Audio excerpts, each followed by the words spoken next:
পূজা নকৰে এই এই মোৰ সমাজে আৰু মই হেনো মোৰ সমাজৰ অস্পৃশ্য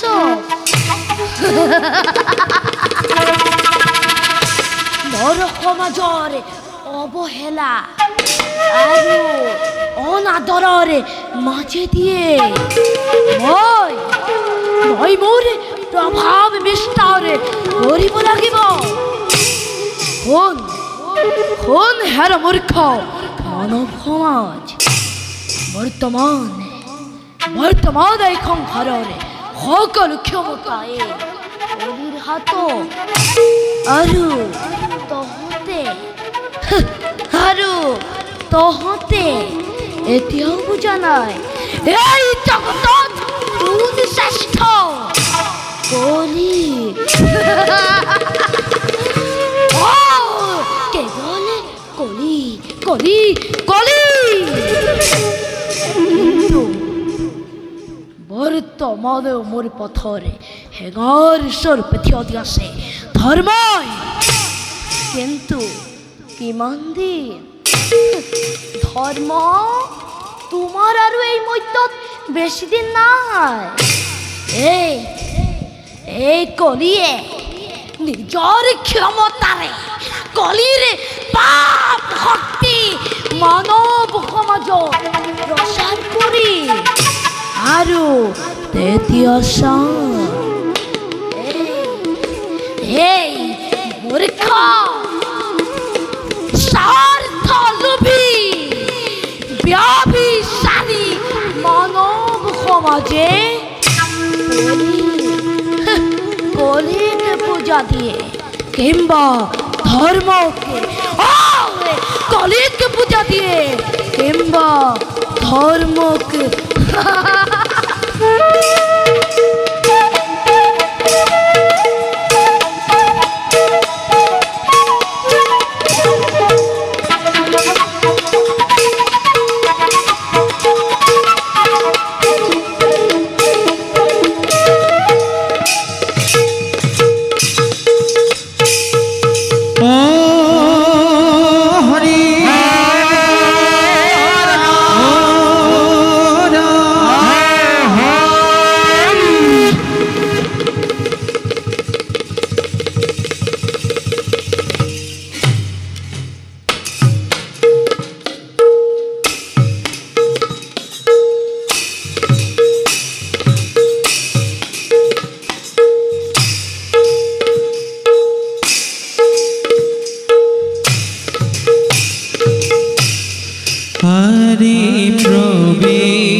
বৈকুণ্ঠগামী হোৱাৰ পাছত এই মৰ্ত্যত যেন আজি আমাৰ শক্তি ম্লান হৈ আহিছে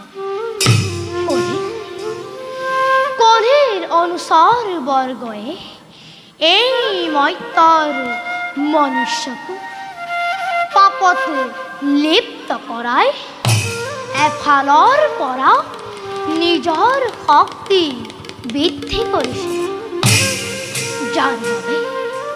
যাৰ বাবে বহুমতীও আজি অতি নিৰ্যাতিত।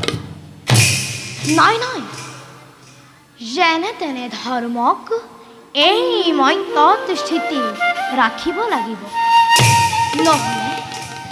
নহ'লে কলিৰ বিপৰ্যয়ৰ ধুমুহাই পৃথিৱীৰ এফালৰ পৰা গ্ৰাস কৰিব। ধৰ্ম গোটেই পৃথিৱী তোমাক চলত কৰি ফুৰিছো আৰু তুমি এই ঠাইত লৈ সাথী যাবি। কলি কিবাটো তুমি আজি মোৰ ওচৰত আছে নেকি কিবা প্ৰশ্ন এই ধৰ্মৰ কাষত? প্ৰশ্নটো বহুত আছে ধৰ্ম,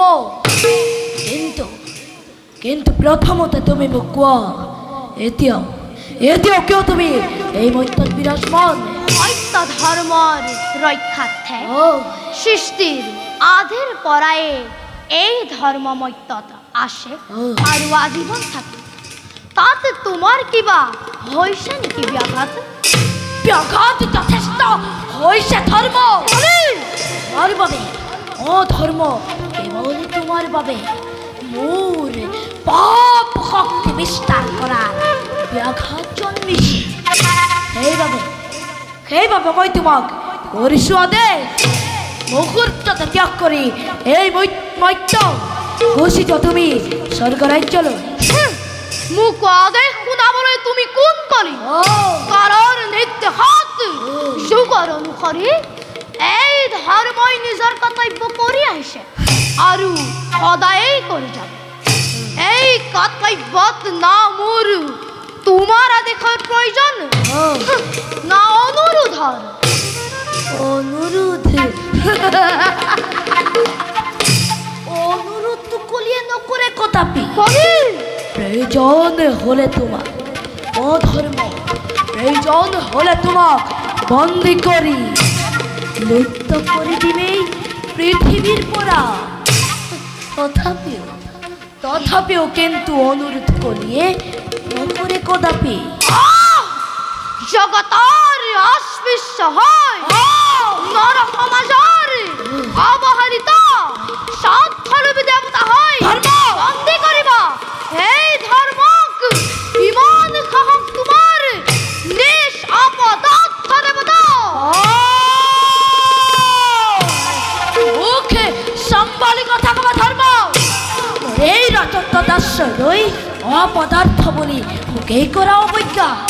তোমাৰ এই অৱজ্ঞাৰ উপযুক্ত টিম পুৰস্কাৰ সাজু ধৰ্ম তুমি যুদ্ধৰ বাবে। সেই হক চাও বাৰু তোমাৰে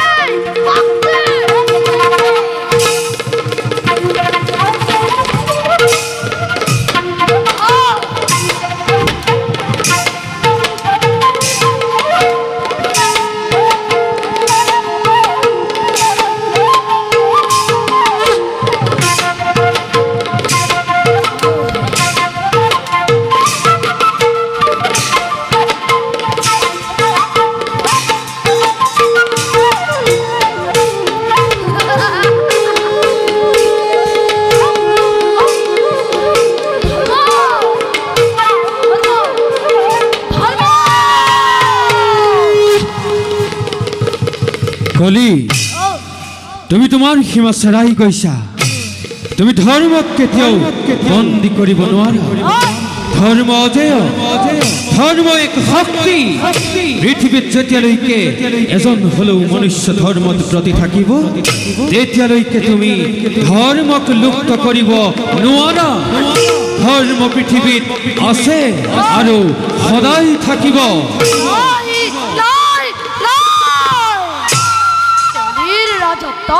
ধৰ্মৰ কোনো প্ৰয়োজন নাই। ধৰ্ম কেৱল মানৱৰ চিন্তা। এই ধৰ্মই এই পৃথিৱীত কলিক ৰোধ কৰিব নোৱাৰে। বুজিছো, ভালদৰে বুজিছো। হস্তিনাৰ ৰাজা পৰীক্ষিতৰ সৎ গুণৰ বাবে এতিয়াও এতিয়াও ধৰ্মৰ মহিমা ম্লান হোৱা নাই। ধৰ্মই ভাবিছে পৰীক্ষিতৰ দ্বাৰা কলিত ধৰ্ম স্থাপন হ'ব আৰু সজাই পূজাৰ অগ্ৰভাগী হৈ ৰ'ব। কিন্তু এই কলিয়ে জানো সেয়া হ'বলৈ দিব? অতি শীঘ্ৰেই মই হস্তিনাপুৰতে কৰিম প্ৰৱেশ আৰু হস্তিনাপুৰকে পাপ সাগৰতে নিমজ্জিত কৰি ধৰ্মৰে স্তম্ভ ভাঙি মানৱ সমাজকে ধৰ্মচ্যুত কৰি নৰ হত্যা আত্মহত্যা বেশ্যা অধে নালাগে ব্ৰহ্ম হত্যা আদি কৰাবলৈকো বাধ্য কৰা। তেতিয়া দেখিব জগতে কলি কিমান পাপী, কলি কিমান অস্পৃশ্য। কলিয়ে যে বৰ্তমান